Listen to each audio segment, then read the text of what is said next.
ভাই রানা শিকদারের লোক তারা চাঁদাবাজি শুরু করেছে এলাকায়। ভাই কি বললি ভাই? কি হয়েছে?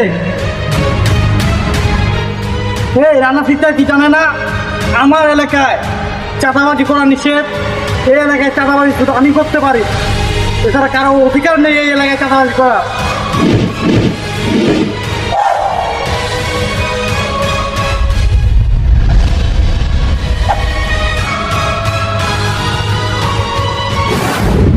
এই বাবু নাম